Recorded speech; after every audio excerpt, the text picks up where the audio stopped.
আসসালামু আলাইকুম। আজকে বানাবো আটা দিয়ে মচমচে মিষ্টি খাজা।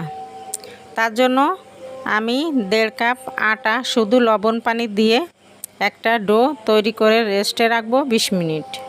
20 মিনিট পর 2 চামচ ঘি ও 1 চামচ কর্নফ্লাওয়ার দিয়ে একটা ব্যাটার তৈরি করে এক সাইডে রেখে দিব। আর ডোটা আরও একটু মুথে নিব।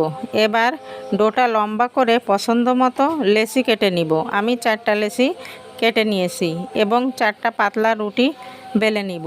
এখন একটা ব্রাশের সাহায্যে সেই ঘিয়ের ব্যাটারটা রুটির উপরে ভালো করে সব জায়গায় মাখিয়ে নিব।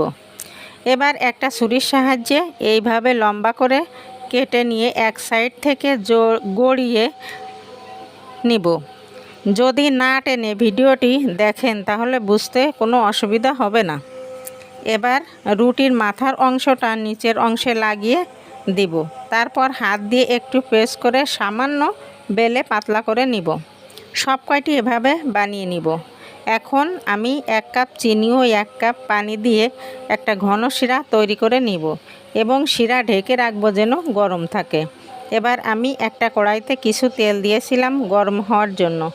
গরম হয়ে গিয়েছে। এখন একটা একটা করে তেলের ভিতরে দিব।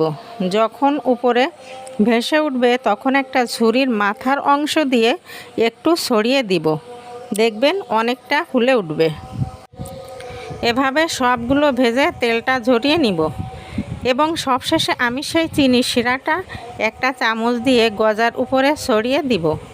যে যেরকম মিষ্টি পছন্দ করেন সেভাবে দিতে পারেন। দেখেন কতটা মচমচে হয়েছে। আপনারা চাইলে 1 সপ্তাহ সংরক্ষণ করে রাখতে পারবেন। বন্ধুরা, কেমন লাগলো অবশ্যই বলবেন। ভালো লাগলে একটা লাইক দেওয়ার অনুরোধ রইল।